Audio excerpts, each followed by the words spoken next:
నాకైతే ఎప్పుడు తిందామని ఉంది. పండుగప్ప మజాక మరి.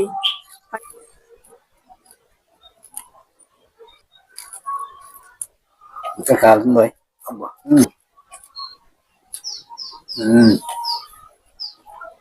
ఆహా అద్భుత.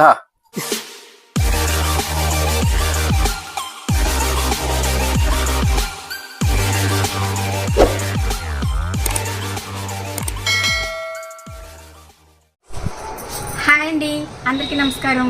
వెల్కమ్ బ్యాక్ టు కోనసీమ వంటలు. నేను మీ శిరీష. ఈరోజు మన వీడియోలో పండుగప్ప చేప అండి. పండుగప్ప చేప తీసుకొచ్చారనమాట మా వారు. ఇదిగోండి కేజీన్నర చేప అండి. ఇదిగోండి ముక్కలు అక్కడే కుట్టించి తీసుకొచ్చేసారండి. వాళ్ళు అయితే నైస్గా కొడతారనమాట.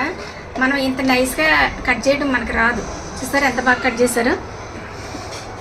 చక్క ఇంటికి తీసుకొచ్చిన తర్వాత శుభ్రంగా ఉప్పేసి కేజీన్నర చేప అండి అక్కడే క్లీన్ చేసేసి ముక్కలు కట్ చేయించుకుని తీసుకొచ్చారనమాట. వాళ్ళైతే నైస్గా కొడతారండి, మనం అలా కట్ చేయలేము. అందుకని అక్కడే కొట్టించేసి తీసుకొచ్చారు. మజ్జిగ వేసి కడిగేసాను అనమాట, స్మెల్ అనేది లేకోకుండా ఉండడం కోసం. ఇదిగోండి మీకు చూపించడం కోసం ఈ ముక్కలు ఎలా పెట్టాను. ఇప్పుడు ఈ చేపతోటి ఇప్పుడు మంచిగా మసాలా వేసి మంచిగా కూర చేస్తానండి. ఓకేనండి. ఇంతకుముందు నేను పండుగప్ప ఇగురు చేశాను, ఇప్పుడేమో కూర అనమాట. అంటే కొంచెం పులుసు పులుసుగా ఉంటుంది అనమాట. ఇది ఆ విధంగా ప్రిపేర్ చేస్తాను. ఇప్పుడు ఏ విధంగా చేస్తానండి చూద్దరిగాను. ఫస్ట్ అయితే కావాల్సిన పదార్థాలు చూపిస్తానండి. ఇదిగోండి ఉల్లిపాయలు కొంచెం పెద్దగా కట్ చేశాను. ఇవి ఎందుకంటే కొంచెం పేస్ట్ చేయడం కోసం అనమాట. అలాగే ఇదిగోండి కొన్నేమో ఒక 2 ఉల్లిపాయలు ఏమో ఇలా సన్నగా పొడవుగా కట్ చేశాను. ఇదిగోండి ఇందులో కొంచెం కొత్తిమీర, ఇదిగోండి అల్లం వెల్లుల్లి పేస్టు, 2 స్పూన్లు అల్లం వెల్లుల్లి పేస్టు, ఇవన్నీ మసాలా సరుకులు అనమాట. 1 స్పూన్ జీలకర్ర, ఇదిగోండి 2 స్పూన్లు ధనియాలు, 1 స్పూను గసగసాలు, ఇదిగోండి కొంచెం కొబ్బరి, ఇదిగోండి 1/2 టీ స్పూన్ మెంతులు, కొంచెం వెల్లుల్లి. ఇవి మసాలా ప్రిపేర్ చేస్తానన్నమాట. అల్లం వెల్లుల్లి పేస్ట్ అయితే రెడీగా ఉంది. చింతపండు అండి, చింతపండు కొంచెం ఎక్కువ పడుతుంది. చేప కేజీన్నర చేప కాబట్టి ఎక్కువ చింతపండు తీసుకున్నాం అనమాట. ఫస్ట్ అయితే ఇది నీళ్లు పోసి నానబెట్టేద్దాము.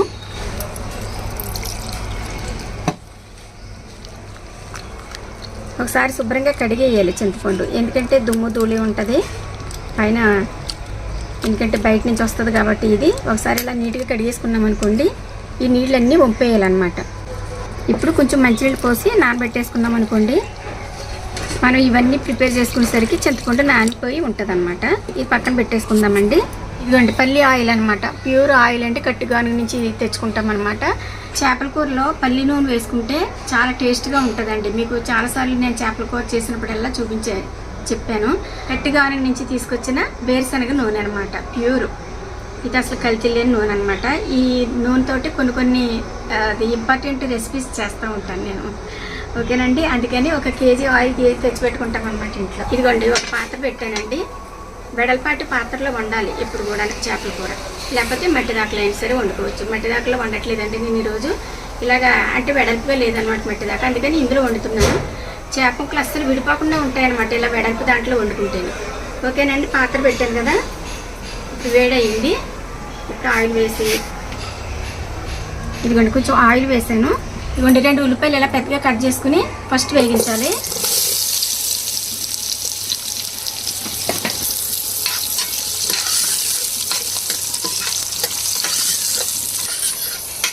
చేపల కూర చాలా జాగ్రత్తగా వండాలండి. మాత్రం అజాగ్రత్తగా వండిన నీసువాసన వస్తుంది, కూర బాగోదన్నమాట.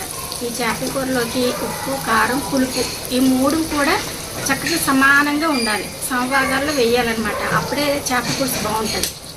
మనం ఎంతో ఖరీదు పెట్టి చేపలు తెచ్చుకుంటాము, అది వండే విధంగా వండాలన్నమాట. ఇదిగోండి ఇలా లైట్గా వేగిన తర్వాత ఇవి ఒక ప్లేట్లోకి తీసేసుకుని చల్లార్చాలన్నమాట. ఇదిగోండి ఉల్లిపాయలు చల్లారిపోయిన తర్వాత ఏం చేయాలంటే ఈ మసాలాలు ఇవన్నీ కలిపి మెత్తగా గ్రైండ్ చేసి తీసుకొస్తానమాట. మసాలా అంతా మిక్సీ పట్టుకుని తీసుకొచ్చేసాను. ఇది పక్కన పెట్టేసుకుని ఇదిగోండి మళ్ళీ కొంచెం ఆయిల్ వేసుకోవాలండి. ఆయిల్ ఎక్కువే పడుతుంది చేపల కూరకి.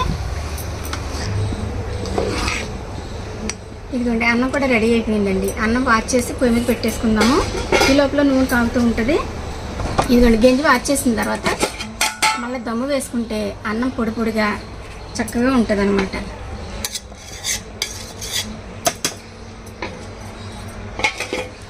ఇదిగోండి నూనె వేడైంది. 2 ఉల్లిపాయలు ఇలా సన్నగా పొడవుగా కట్ చేసుకుని వేసుకోవాలండి. ఫస్ట్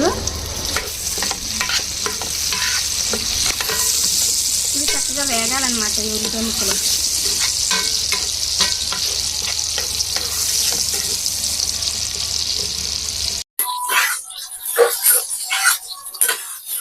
ఇదిగోండి ఉల్లిపాయలు చక్కగా వేగిపోయినాయి. ఇప్పుడు అల్లం వెల్లుల్లి పేస్ట్ వేసుకోవాలి. 2 స్పూన్లు అల్లం వెల్లుల్లి పేస్ట్ వేసాను. అల్లం వెల్లుల్లి పేస్ట్ పచ్చివాసన పోయేంత వరకు వేగించాలండి. అల్లం వెల్లుల్లి పేస్ట్ చక్కగా పచ్చివాసన పోయిందండి. ఇప్పుడు ఇందులో 1/2 టీ స్పూన్ పసుపు, 2 స్పూన్లు సాల్ట్ వేస్తున్నానండి.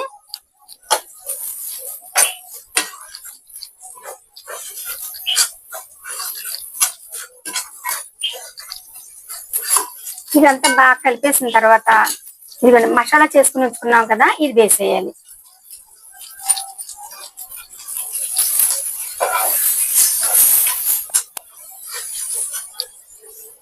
ఇది చక్కగా వేగాలండి. వేగిన తర్వాత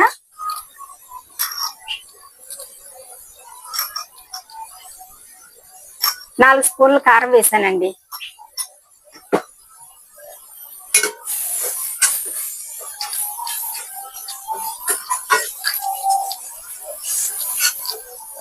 ఈ కారం కూడా పచ్చివాసన పోయేంత వరకు ఒక్క 2-3 నిమిషాలు ఇలా మగ్గించాలన్నమాట. ఎందుకంటే కారం స్మెల్ లేకుండా ఉంటది. కారం కూడా కొంచెం నూనెలో వేగితే ఇప్పుడు ఇలా కొంచెం మగ్గిన తర్వాత ఇప్పుడు ఇందులో మనం చింతపండు పులుపు వేసేసుకోవాలి.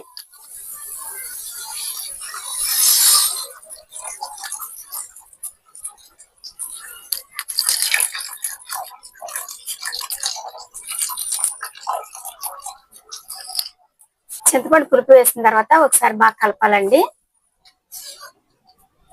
ఇందులో చేప ముక్కలు వేస్తాం కదా, ఈ పులుసు సరిపోదు అనమాట, ఇంకా వాటర్ పడుతుంది. జార్లో కూడా కొంచెం నీళ్ళు పోసి ఇలా తిప్పేసి పోసేసుకుంటే మిగిలిన మసాలా వేస్ట్ కాకుండా ఉంటది అనమాట. పులుసు అనేది ఈ విధంగా ప్రిపేర్ చేసుకోవాలి. ఇప్పుడు హై ఫ్లేమ్ పెట్టి బాగా ఉడకాలన్నమాట. ఉడికితే అప్పుడు మనం చేప ముక్కలు వేసుకుందాం. ఇటువంటి పచ్చిమిరపకాయలు రెడీ చేసుకోవాలి ఈ లోపలని.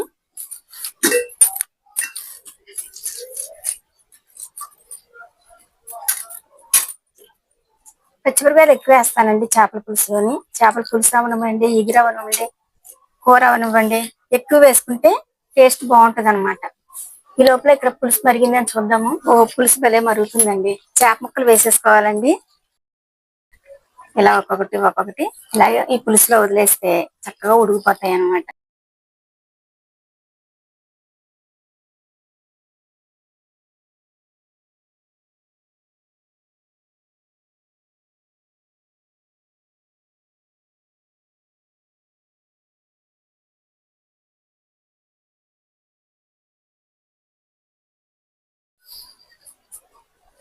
ముక్కలు వేసేసిన తర్వాత ఒకసారి ఇలాగ గట్టి పెట్టి తిప్పొచ్చు. పచ్చిగా ఉన్నాయి కాబట్టి ఏం విరిగిపోవు. కూర ఉడికిన తర్వాత అయితే మనం గట్టి పెట్టి తిప్పకూడదు. ఓకే అండి. ఇలా మనం బట్ట పట్టుకుని ఇలా కలుపుమంటే మొత్తం అంతా కూడా మంచిగా కలుస్తుంది అనమాట. కొంచెం మంట హై ఫ్లేమ్ పెట్టాలి. ఇప్పుడు హై ఫ్లేమ్ పెట్టి మంచిగా ఉడికించాలన్నమాట. ఇదిగోండి పచ్చిమిరపకాయలని ఇలా కట్ చేస్తాను నేను. ఇలా కట్ చేసుకుంటే సరిపోతుంది అనమాట. ఇలా నిలువుగా చీరేసుకుంటే మిరపకాయ లాగే ఉంటది.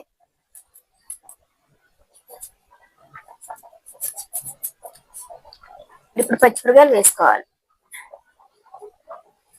ఉప్పు సరిపోయింది లేనిది ఇప్పుడే ఒకసారి చెక్ చేసుకోవాలండి. ఎందుకంటే ఇలా పులుసు మరిగేటప్పుడే ఉప్పు సరిపోతే చెప్పుడైంది అనుకోండి వేసుకోవచ్చు అన్నమాట.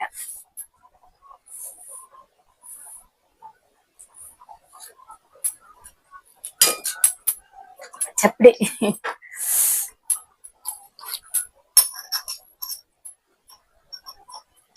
పులుపు అయితే మాత్రం కరెక్ట్ గా సరిపోయింది. ఇదిగోండి 1/2 టీ స్పూన్ సాల్ట్ వేసాను.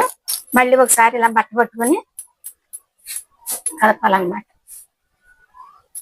ఉప్పు బాగా కలుస్తుంది పులుసులో. అంతేనండి. మాటికి ఏం కలపక్కర్లొద్దు, చక్కగా ఉడికిపోతుంది. ఇప్పుడు మూత పెట్టేద్దాం. మూత పెట్టేసి హై ఫ్లేమ్ మీద ఒక్క 2-3 నిమిషాలు అయినా సరే బాగా కుతుకుతా ఉడకాలన్నమాట. తర్వాత మనం సిమ్లో పెట్టుకున్నాం. చాలా బాగుంటుందండి. ఈ పండుగప్ప చేప దొరకడం అరుదు అనమాట. అంటే ఎక్కువగా దొరకదు. దొరికినప్పుడు మాత్రం తప్పకుండా తెచ్చుకొని వండుకుని తినాలి. ప్రతి చేప కూడా టేస్ట్ చేయాలండి, ఏ చేప ఎలా ఉంటది అనేది. అందుకనే ఈ చేప తీసుకొచ్చారు ఈవేళ మా వారు. కానీ కాస్ట్ కూడా చాలా ఎక్కువే. మనం ఇంత ఖరీదు పెట్టుకుని తెచ్చుకుంటాం కదా, తెచ్చుకున్నప్పుడు చాలా జాగ్రత్తగా చేసుకోవాలి కూర. లేకపోతే మనం తెచ్చుకున్న ఆ డబ్బులు వేస్ట్ అవుతాయి, అలాగే శ్రమ కూడా వేస్ట్ అవుతుంది అనమాట. ఓకేనండి. ఇప్పుడు బాగా ఉడకాలి కూర. ఉడికిన తర్వాత అప్పుడు మనం కొత్తిమీర కరివేపాకు వేసుకుంటే సరిపోతుంది. ఇందులో ధనియాలు కూడా వేసేసాను కదండి, ఇంకా ధనియాల పొడి సెపరేట్ గా వేసుకోకూడదు. అలాగే కొంచెం మెంతులు కూడా వేసుకుంటే చేపల కూరకి టేస్ట్ అనేది బాగుంటది. కూర ఉడికేటప్పుడు మధ్యలో ఒకసారి మూత తీసి చూసుకోవాలండి. కొత్త భలే ఉడుకుతుందండి. ఇలా ఉడకాలన్నమాట. ఒకసారి మనం ఇలా కదిపి చూద్దామండి. ఇవన్నీ కొంచెం పులుసుగా ఉంది. ఇప్పుడు సిమ్లో పెట్టేయాలండి. సిమ్లో పెట్టేసి ఇప్పుడు కొత్తిమీర కరివేపాకు వేసుకోవాలి.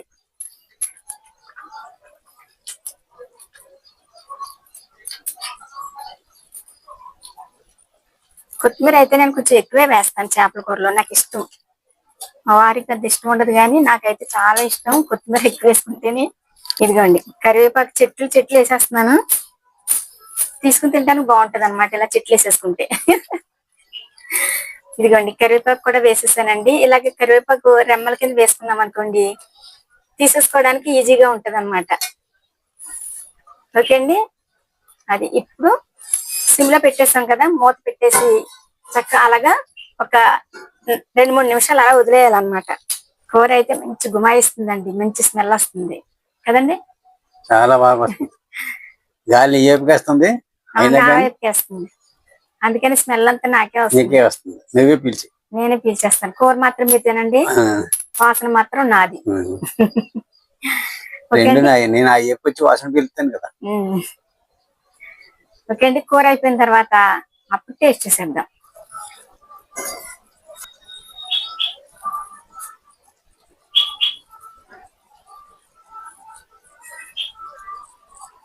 అబ్బా కూర ఎంత బాగుందండి బాబు, చాలా టెంప్టింగ్ గా ఉంది. నాకైతే ఎప్పుడు తిందామని ఉంది. పండుగప్ప మజాక మరి.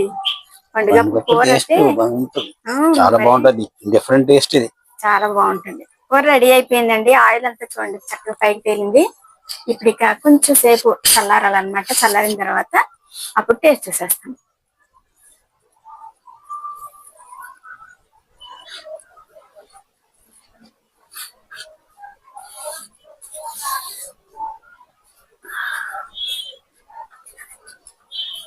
కొంచెం చల్లారితేనే గానీ బాగోదండి చేపల కూర. అందుకని కొద్దిసేపు వెయిట్ చేయించాను మా వారిని. ఇప్పుడు ఇదిగోండి చేపల కూర ఎప్పుడు కూడా అన్నం వేసుకునే గరిటెతోటి వేసుకోవాలి. చేప ముక్క అస్సలు విరిగిపోకుండా ఉంటది అనమాట.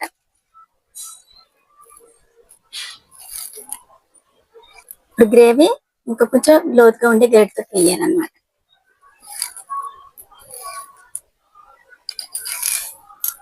టేస్ట్ చేయండి. టేస్ట్ చేసి చెప్పాలి ఇప్పుడు మీరు. చేపలు వేసిన పచ్చిమిరపకాయ కూడా చాలా టేస్ట్ గా ఉంటుంది. అవును.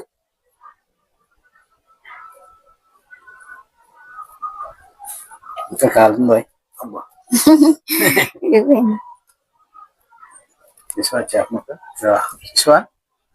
ఎంత బాగుందా.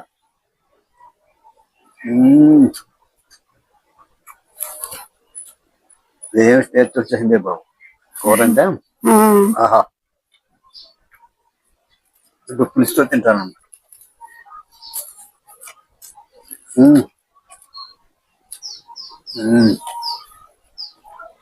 ఆహా,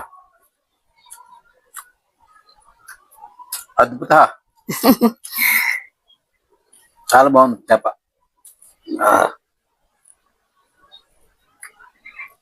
పులుసుతోటి ముద్ద పెట్టుకుని చేప ముక్కలు అందుకుంటే నాకు టేస్ట్ వేరేబా. 2 ముక్కలే కాదు 4 ముక్కలు కూడా రాదని తెచ్చేవాళ్ళు. ఎంత అయినా తినొచ్చు మీరు. ఎంత తింటాం, ముళ్ళు కూడా తక్కువ ఉంటుంది తింటాం. అవును. అసలు ఇది ఒక డిఫరెంట్ టేస్ట్ లో ఉంటది కదండి చేప.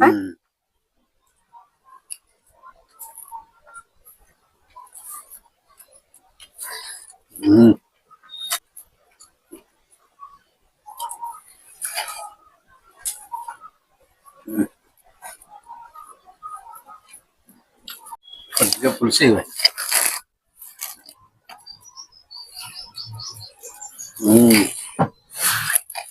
అదే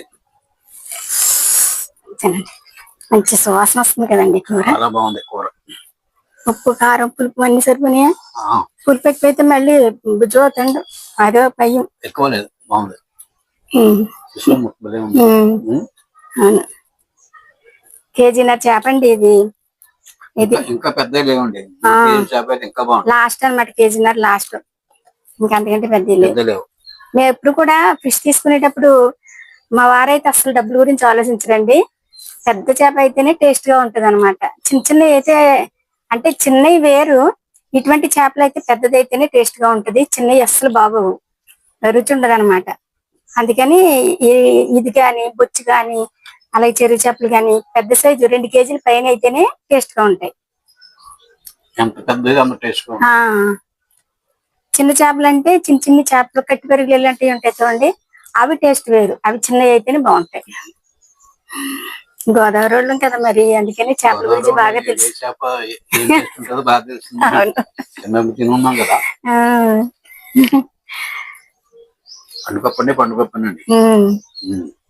అన్నం వడ్డించుకోవాలి మీరు, ఇంకా ఇంకో చేప వేసుకుంటా అన్నారు, ఇంకో చేప ముక్క వేసుకోవాలి. వేసుకోండి, అంతే. చేపలు అంతే, చేపల కూర ఎంత అయినా తినొచ్చు. ఉప్పు కారం పులుపులో ఉడుకుతుంది కదా, అసలు కారం అనిపించదు, కొద్ది చిరు కారం ఉంటది కానీ బాగుంటది, టేస్ట్ బాగుంటది.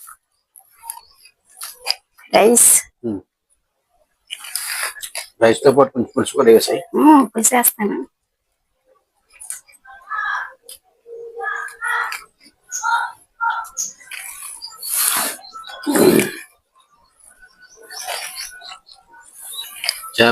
వంట కూడా బాగుంది. చేపకి తగినట్టుగా వండుకోవాలండి, అప్పుడే రుచిగా ఉంటుంది. అంటే అబద్ధాలు కూడా చెప్తారు మీరు అప్పుడప్పుడు, అంటే అబద్ధాలు కూడా చెప్తున్నారేమోనండి. ఒక్కసారి చెప్పాలంటే తప్పదు, అంత కష్టపడి చేస్తారు కదా, కొంచెం బాగోపోయినా చాలా బాగుందని ఒకసారి చెప్తా ఉంటారు. మీరు అలా చెప్తారంటే అలాగే వండుతాం, లేకపోతే ఫీల్ అయిపోతారు. ఆయన కష్టపడి ఉంటారు కాబట్టి కొంచెం ఉప్పు సప్పును ఉన్నా కానీ మంచిగా అడ్జస్ట్మెంట్ అయిపోయి గతంలో వండిన దానికంటే ఇది కొంచెం టేస్ట్ తక్కువ ఉందని చెప్పాలి. అంతేగాని బాగోలేదన్నాం అనుకోండి వెంటనే మొఖం మారిపోతారు అన్నమాట. సరే, ముక్క ముక్కలాగే ఉంది చూడండి, అస్సలు ఇరిగిపోలేదు. కంటికి నింపుగా ఉండాలి. అవును, బాగుందా? ఓకే అండి, ఈ రోజు అయితే పండుగప్ప కూర సూపర్ గా ఉంది. మంచి చేప తీసుకొచ్చారు. ఆ చేపకి విలువ ఉండాలి అంటే మనం వండే విధానంలో కూడా చాలా మంచిగా వండాలి. అంత జాగ్రత్తగా వండితేనే ఆ చేపకి విలువ ఉంటది అనమాట. ఓకేనండి, ఇది ఎంత అనుకుంటున్నారు? కేజీన్నర చేప ఎంతండి? 1500, 1600? 1500.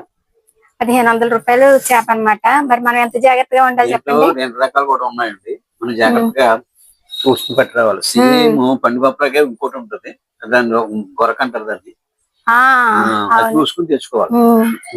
అందరికీ తెలియదు అనుకోండి, నాకు గోదావరి జిల్లాలో కూడా మాకు తెలుస్తుంది ఏ చేప ఏంటి అని. మీకు చూపించాను కదండి చేప, అది పండుగప్ప, ఒరిజినల్ పండుగప్ప అనమాట. అది చాలా అరుదు దొరకడం, పెద్ద సైజు దొరకడం అనేది కష్టం కదండి. ఫస్ట్ అయితే మన దగ్గర పికిల్స్ అన్ని రెడీగా ఉన్నాయండి, అన్ని అవైలబుల్ లో ఉన్నాయి. అలాగే స్పెషల్ మిక్చర్ కూడా మేము ఒక 1 వీక్ క్రిందట చేసాము, ఒక 3 days లో అయిపోయిందండి.